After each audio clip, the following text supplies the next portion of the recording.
Good. So section 4 is mean, median, mode. Based on when I asked, sounded like you guys are pretty familiar with this. So if you remember the stuff, maybe this will be a good review. Hopefully it's not an unnecessary review.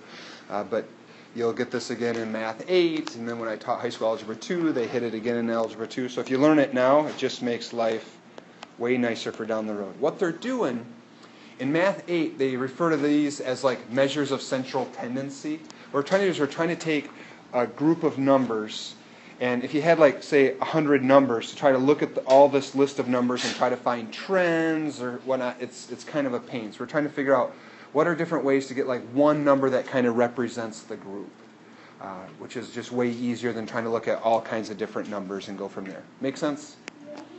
And so we're going to do first of all mean, and normal people don't really refer to it as mean. Mean is just the average. Nice. So mean is really just the average. So in other words, if we have a bunch of numbers, to find the average, we need to do a fraction. What goes in the top of my fraction, the numerator? What do you do? Say I have 5 numbers. How do you find the mean? Add them all together. Add them all together. So we'll start with that. So we'll say, you could say the sum of the numbers. If that doesn't make sense, then say add all the numbers. But sum of the numbers.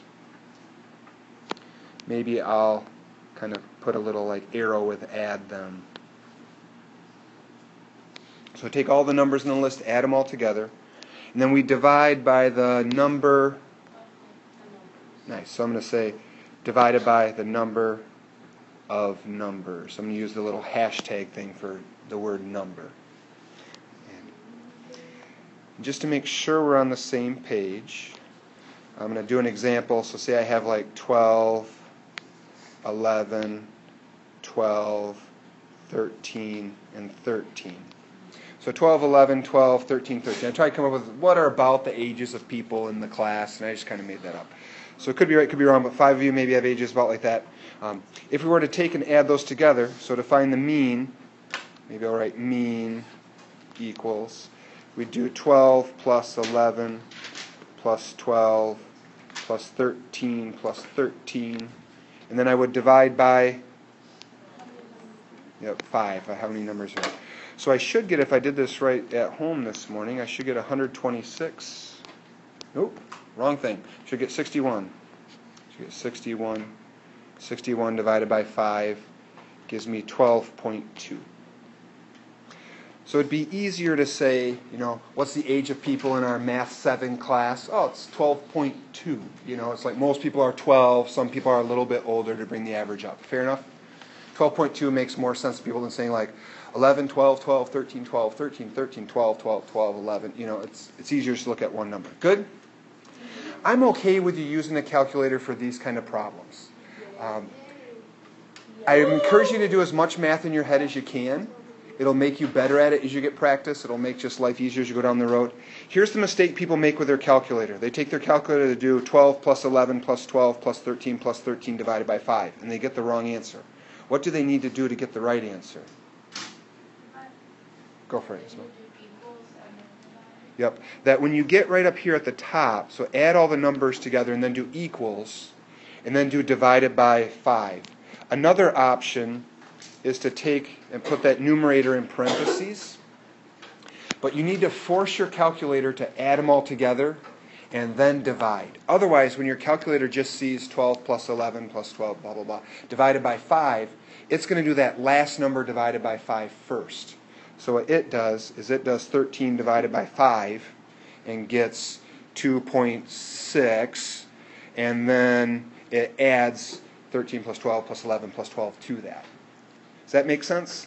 So if you're getting answers that's like, that can't be the average, that's way higher than any of the numbers, that's probably what you did. Good? If I were to take a second example, in interest of time, can I maybe skip doing a lot of the work? You guys are good on averaging? Let's say I have that same group of numbers. I'm going to say 12, 11. You don't need to write this down unless you want to, but 12, 11, 12, 13, 13. And let's say somebody has their grandpa visiting, so we have a 65-year-old in the room. The 65-year-old takes our average up to 21. Would it make sense to say, oh, the average age in my Math 7 class is 21? No, that's like college, like juniors and seniors or something in college. So if you have one number that's way far away from the rest of the numbers, it can throw off the average. You with me? Anybody remember what a number's called if it's like way far away from all the others? Go for it, Haley. Outlier. Did we do that earlier this year? Yeah, okay. So, I thought we did. Okay. So let's do the second one. If we do median, so Roman numeral 2, II, for median. If you had to say median is the blank number, what would you say it would be? Go for it, Hank. Middle number. Yes. He beat you, but you had more enthusiasm. I wasn't sure who to pick. So median is going to be the middle numbers. Or the middle number. So middle number. And I'm going to throw in parentheses, put them in order. So if you take and put them in order from smallest to largest, then get the middle. If they're written in some random order like I did my earlier example, you don't just want the middle when they're written from high to low or low to high. Put them in order first.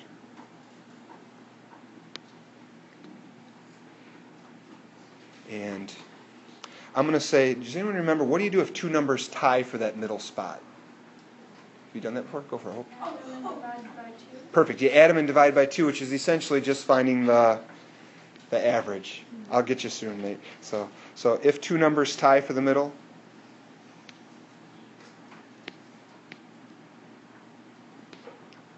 so average them. I'll just throw in parentheses. So pick whichever one you want. Add them and divide by 2. I'm going to leave one blank line and then look at my examples. So if I were to take my example from before, so kind of flipping back to that number that you probably have written up higher on your page, the 12, 11, 12, 13, 13. And if I write that in order, I get 11, 12, 12, 13, 13. So the median there has to be, go for it, Hank. 12. Yep. That 12 is right in the middle. If there's a huge list of numbers, I'll go through and either cross them off or underline. So underline one on the left, one on the right, one on the left, one on the right. And I kind of narrow it down that way. Some people like cover them up with their fingers and work their way in. But just don't count wrong and be off by one. That's a bummer. So the median is going to be the 12.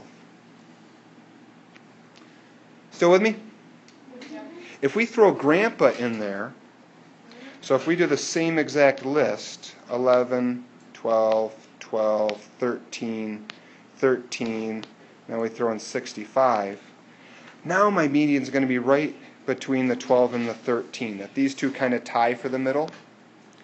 So anyone do the average in their head? Go for it, Nate. 12.5. And you could just write 12.5 if you wanted to, or you could show your work.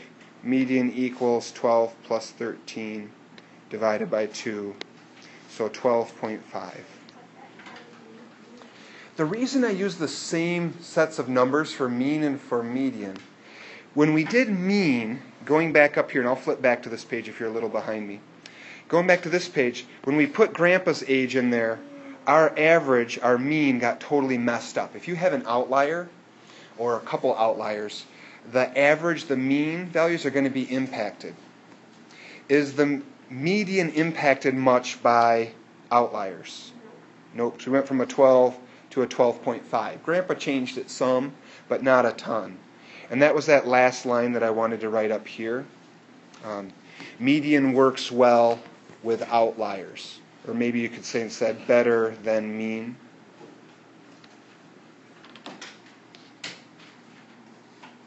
So better than mean or better than using the average if the data has outliers.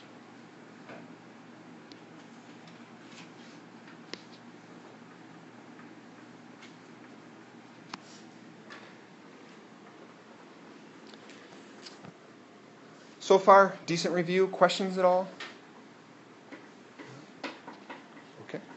Then the next two will go a little bit faster, I believe. So we have Roman numeral 3 is mode.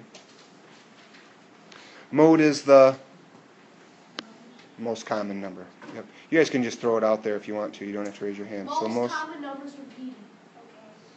Most common number. Most common number. And then if you have two or more numbers that tie for most common, then all of those numbers that tie are the mode. So I'm going to say if two plus numbers tie for the most, for most common, all of those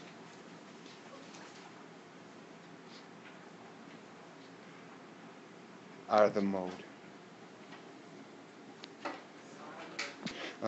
So quick couple examples. So if I have 1, 2, 8, 2, 7, and 5. If you know this cold, don't write it, but otherwise it's smart to write it, I suppose. 1, 2, 8, 2, 7, 5. Mode is going to be 2. So mode equals 2. If instead I were to have 1, 4, 1, 4, 1, 4, 6. 1 and 4, 14. Yep. Mode is going to be 1 and 4. Not the 14, but 1 and 4. All right, jump to the last thing. A couple people are still copying. I'll give you 3 more seconds. All right, last thing. IV, Roman numeral 4, is range. And it sounds like you're familiar with this one too. Take the biggest number, subtract the smallest number. So it's the difference between the highest number. Did I spell it wrong? Difference between highest number and the lowest. Or basically it's just, I'll maybe put it in red for dramatic emphasis. It's the highest number minus the lowest number. Maybe I'll throw in an equals range. If you want to sound a little bit more mathematically cool, you could say it's the maximum minus the minimum. You could write that down. Totally up to you. But one final example, then we're done. If I were to have 2, 3, 4, 12. If you wanted to find the range, it would just be what minus what? 12 minus 2. Perfect. 12 minus 2 equals 10. So in other words, all of those numbers in that data set fall within a range of 10 numbers on a number line. That's all for this section. Final questions?